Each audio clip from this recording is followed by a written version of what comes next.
Hello everyone and welcome to the R&B Show. My name is Bruce Cologne, and for today's video I wanted to discuss my second all-time favorite band right behind the Beatles, very close second as a matter of fact, and that is the legendary Pink Floyd.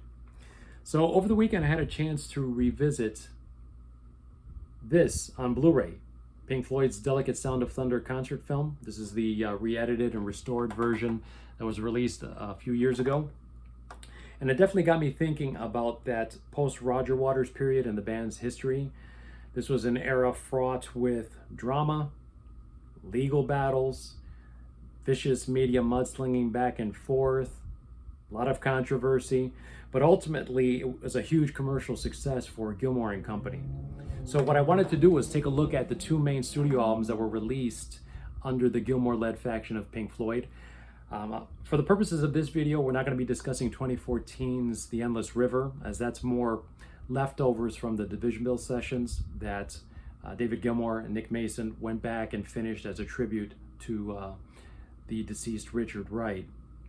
Instead, we'll be focusing on A Momentary Lapse of Reason and the Division Bell. Look at the pros and cons, no pun intended, of each. I do have some notes that I'll be referring to throughout, so let's just dive right in. So in September of 1987, we get this. Pink Floyd's A Momentary Lapse of Reason. Back in the producer's chair, we have Bob Ezrin, who had worked with the band on their magnum opus, The Wall. We also have Storm Thorgerson back in the fold, doing the album artwork and lending it that final veneer of Floydian authenticity. And right off the bat, spoiler alert, and probably an unpopular hot take among Floydian purists, of the two albums, I definitely much prefer A Momentary Lapse of Reason, and I'm going to share why. So let's just get into the pros first. A Momentary Lapse of Reason is definitely a move away from the dense, pedantic libretto of the final cut. This is an album that a lot of long-term fans refer to as Roger Waters' first solo album, even though it was released under the Pink Floyd banner. There's definitely more of a balance between words and music on this album, which was Gilmour's intention all along. I think his template for this was Wish You Were Here, which he stated multiple times is his favorite of the band's albums from the 70s. And right away, from the first strains of Signs of Life, you can hear it. It's a callback to the classic sound of Wish You Were Here. Another pro, debates about the production work aside, the songs themselves are all mostly strung, in my opinion. The army of collaborators that Gilmour assembled for this, be it songwriters, studio musicians, they all did a good job in creating something that, even though it's not technically a concept album, it does have a thematic feel to it, a cohesion, and more importantly, it sounds like classic Pink Floyd. But above and beyond all that, for me, this album has a lot more energy, fire, balls to it, for lack of a better term, than anything else that would come after. This was a band that had a lot at stake, a lot to lose. There was no guarantee that this album would be a success. So Gilmour gambled huge, and the payoff was equally huge. As far as cons, the one issue that most purists always bring up is that the album is steeped in 80s production, sounds, and recording techniques. Although for me personally, I don't mind it as much, having been a teen in the 80s. Was more acclimated to those sounds. And honestly, I actually prefer this 1987 mix to, the recent remix that was done. This was definitely an album that was made to compete in that late 80s multi-platinum era. And definitely was state of art for its time. In that sense, it kind of reminds me of Yes's 90125, which again is also a product of its time, but still the songs are excellent, and the album holds up as a whole. Another con, if you listen to the original vinyl format, is that the first side is definitely a lot stronger than the second.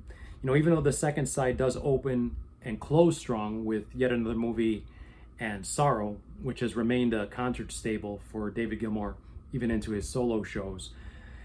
There is that middle section with A New Machine Part 1, Terminal Frost, and A New Machine Part 2. That definitely kills a lot of the momentum of the album, which is unfortunate. But nonetheless, for me, this is definitely my preference of the two albums. So they tour for several years behind that album, and it's several more years before we get this in March of 1994,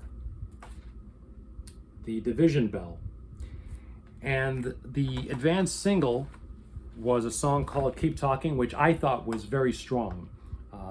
Had great guitar work from David Gilmour. You know, still one of the key standouts of that album, and it hinted at good things to come. So let's just get into the pros of the Division Bell.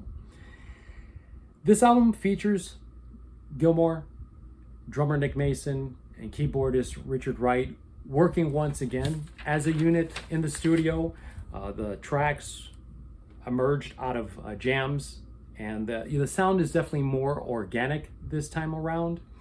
Another pro is Richard Wright gets his, no pun intended, rightful spotlight on this very personal song called Wearing the Inside Out. That definitely, you can tell, has a very autobiographical bent for fans who know his story. Also, his keyboard work is more essential on this album. That's always a plus. Final pro is basically, you know, as always, Gilmour delivers. He sounds fantastic both on vocals and on guitar. He sounds as great as he ever did. You know, his talent remains undiminished.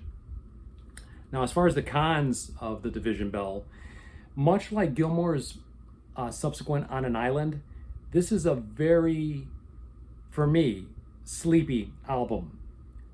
Almost new agey in sound.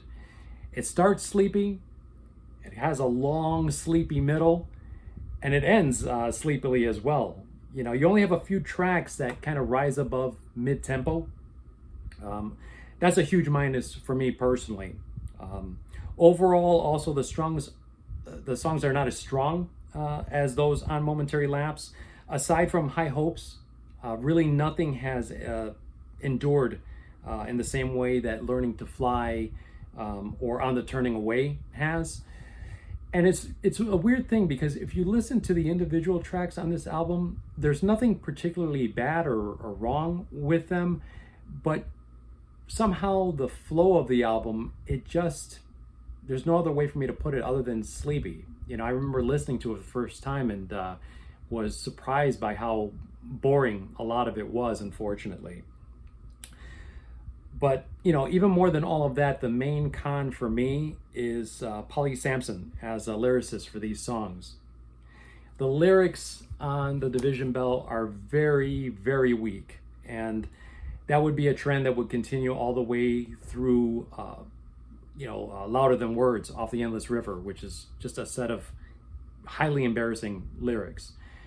You know, Gilmour's motivation for bringing her in as a lyricist is also very suspect, very questionable. You know, trying to get her some financial equity so she'd have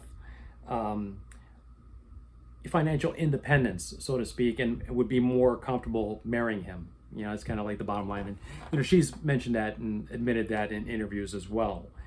And that's not a misogynistic take, as Gilmour would have you think, when Roger had his shots at this album and at, Sampson in particular. I think the criticisms are valid. And for me, it's like the main thing that hampers the album overall. But that's really it for me. That's my take on both of those albums. I'm sure, with fan base as passionate as Floyd's, all of you have your strong opinions on this matter, and I'd love to hear from you. So please make sure to share some comments. Also, if you enjoyed the video, please like. Those of you watching for the first time, subscribe. If you have a moment, go take a look at some of our other reviews on the channel, and also take a look at my blog, in which I cover a lot of the same material. I do a lot of reviews, cover a lot of pop culture, a lot of music and film. The name of the blog is called The No BS Critic, and I will include a link in the description. So Thank you all for taking the time to watch. Stay safe, be well, and we'll see you all again very, very soon, okay? Bye.